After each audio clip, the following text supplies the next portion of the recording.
labor and breastfeeding. I thought I said that all wrong, but I said it perfectly.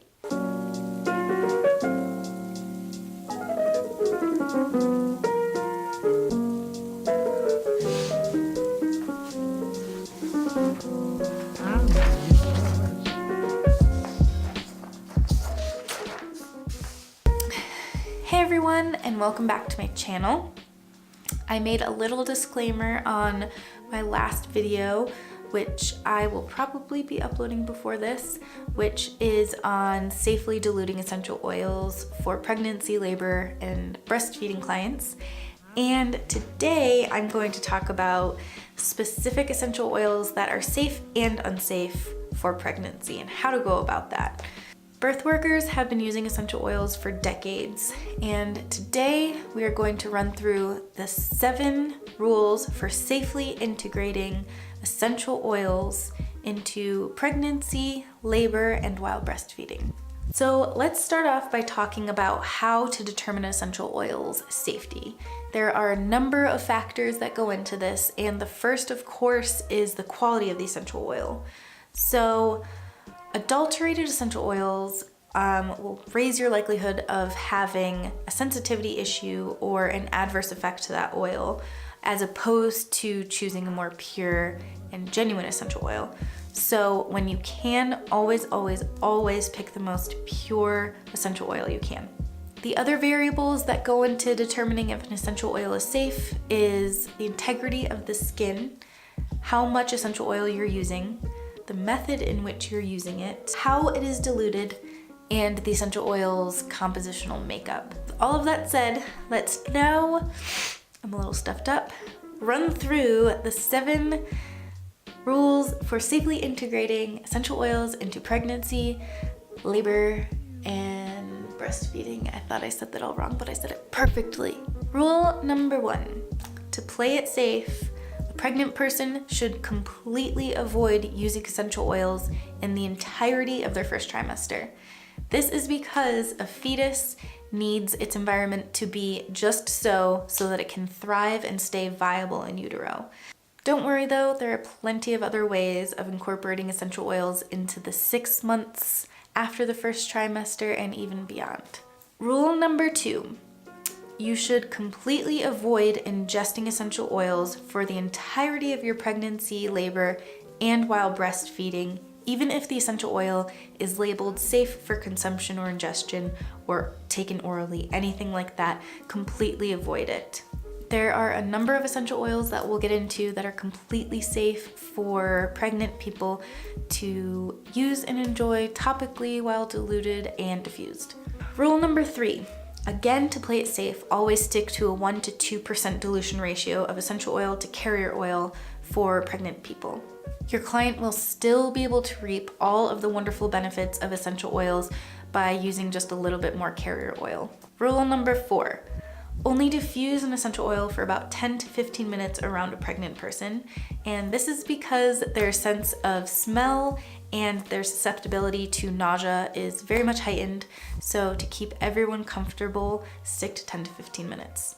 Rule number 5, and this is a really important one, never ever put essential oils in a birthing pool. This is because essential oils by nature are hydrophobic, so they are just going to sit right on top of the water in all of its potency, completely undiluted, and this can make for a very, very unsafe environment for a baby to be born into. Rule number 6, avoid using the essential oils on the unsafe for pregnancy, labor, and while breastfeeding list. Rule number 7, do use the essential oils on the safe for pregnancy, labor, and while breastfeeding list moderately and enjoy them. So here is a running list of the essential oils that are unsafe for pregnancy, labor, and while breastfeeding. And I'm just gonna run through them. I have a list written and I will let them scroll on top of me as I read them aloud.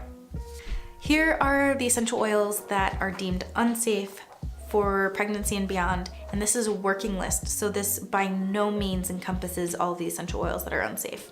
So this working list includes aniseed, anise, basil, birch, cassia, cinnamon bark and cinnamon, dill, dwarf pine, fennel, lemon basil, mugwort, mustard, nutmeg, parsley, pennyroyal, rosemary, sage, which is not the same as clary sage. Clary sage is safe for a certain point of pregnancy, and we'll get to that in the next list.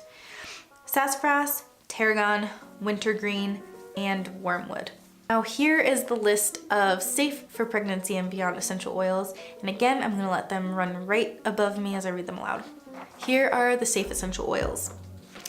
Benzoin, bergamot, black pepper, chamomile, both German and Roman, clary sage, and here's the disclaimer on clary sage. So clary sage has a tendency to promote and encourage contractions. Because of that, you never want to use clary sage until your client is full term, so that's anywhere between 38 to 42 weeks, and that can depend person to person. And make sure that they always get the okay from their care provider to initiate using clary sage before you do so.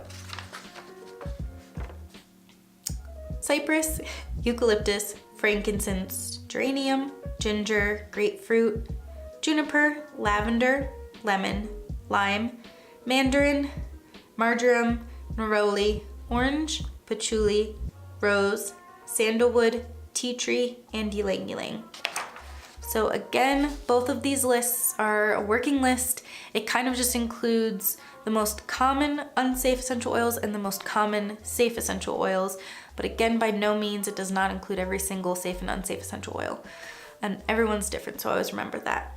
There are a number of ways to use the safe essential oils on our clients to make them feel loved, seen, comforted, and relaxed. And I'm gonna save that kind of tutorial for another video, and I'm really looking forward to that. But again, I just thought it would be a really important video to put out there. These are just the basics of safe and unsafe and how best to go about it. And I said this a million times, playing it safe. So this is how to play it safe with essential oils when working with pregnant and postpartum and breastfeeding clients. I don't think I've said those 3 things enough in a row today. I hope you guys enjoyed this video, and again, I'm really looking forward to producing more videos for you guys on larger topics and chatting with you more.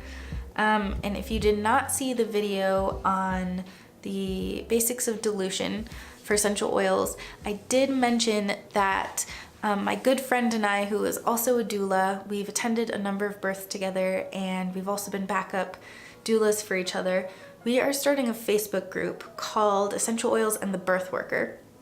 And this is going to combine the educational and safety aspect of using essential oils that we feel is missing in our line of work. Essential oils are so widely used in the holistic birth world, and not much is talked about how to use them safely. They're so potent, and we want to make sure that we're respecting them and that we're respecting the clients that we're using them on.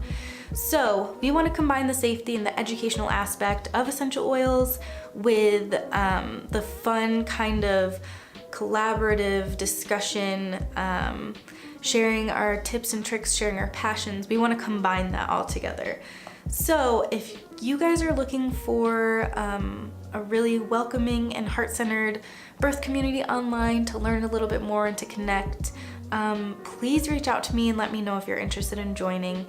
So we are so looking forward to that. I'm going to be including some videos on there. Kayla's going to be including videos. We also have a few guest birth workers who are amazing essential oil enthusiasts that are also going to be participating. And we are just looking forward to cultivating this really amazing community of birth workers, not just doulas, but birth photographers and childbirth educators and lactation consultants and midwives, everyone on the entire spectrum. So if you're interested, reach out to me, and I'm so looking forward to seeing you guys on that platform. So thank you guys so much for watching, and I will see you guys in my next video.